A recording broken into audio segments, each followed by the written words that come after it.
Howdy guys, I'm finally getting around to doing a video on this 1979 Yamaha Chappy LB50-PW80 conversion.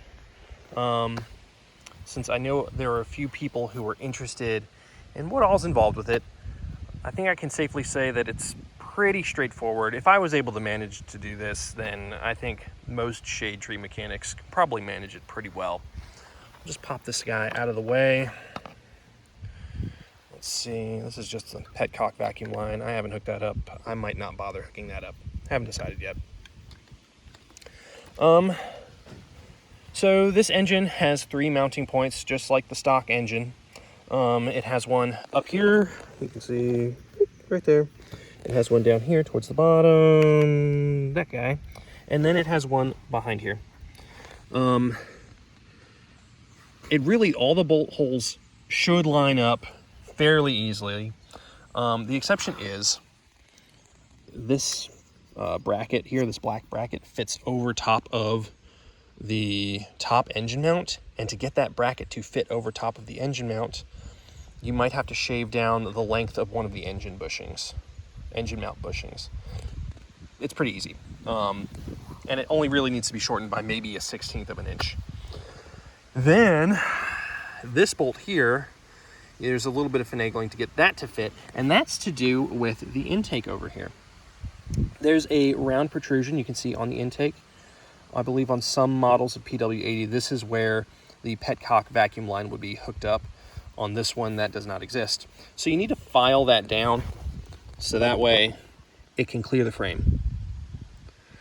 Otherwise, it'll shift the whole engine over this way and will keep this bolt from lining up. In addition to that, we have this, let's see, we've got fuel on it. My new carburetor intake, it is just a piece of 3/4 inch fuel line with some PVC pipe bushings that I made, or couplings, I guess. All you have to do is take some, I forget what size PVC pipe, I'm sorry, I can't remember off the top of my head, but you file down the outside diameter and they pop right into place.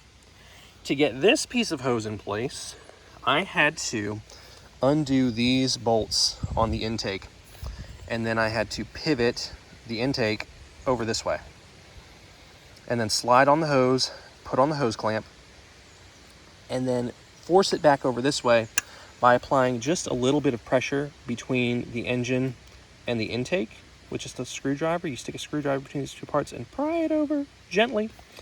The screw holes should line up. You put your bolts back in, and Bob's your uncle. On that note right there, while I'm looking at it, the oil sending unit is gone. The original owner of the PW80 opted to delete the oil sending unit, and I agree with that. I think it's more reliable that way. Let me see. The stator cover on this side, you have to inlet it just a little bit to clear this shape in the frame here. The stator underneath there is from the Chappy. It's the Chappy LB50 stator, coil, and flywheel. They fit in there like it was factory made. I didn't even have to change the timing. It just runs. Now, the whole bike is still 6-volt because of that. I don't mind that because I didn't have to change any of the wiring harness. It just plug and played right in there. It's pretty fantastic, and I love it. Let me see, jumping back over here real quick. I have a pod filter. I suppose if I wanted to, I could take a piece of radiator hose and then run it back to the airbox. I might make time and do that. I don't know. Pod filters are pretty darn good these days, though.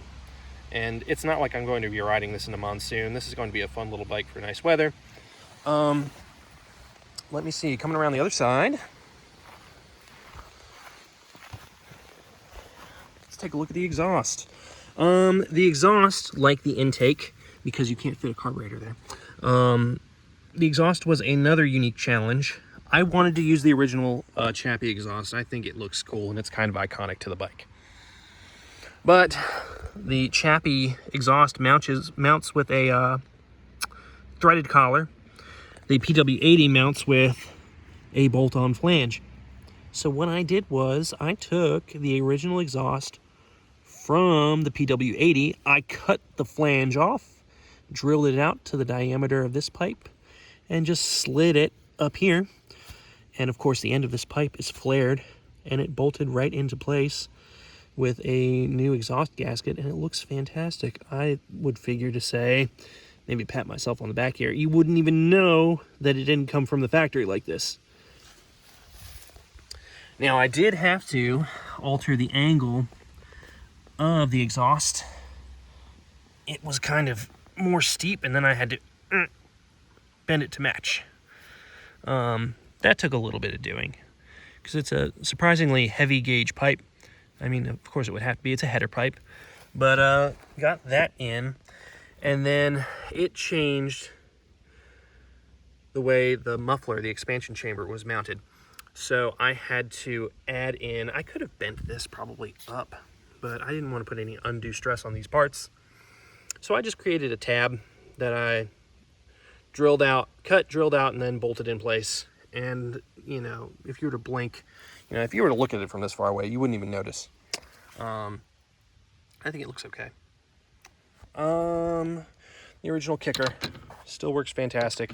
I tried several different kick levers. I tried the one that came with the PW80. It scraped on here. I tried one from a Honda Cub. It protruded out too far. And ultimately I ended up putting the stock one from the LB50 back on there, and it fits the best. Go figure. Let me see.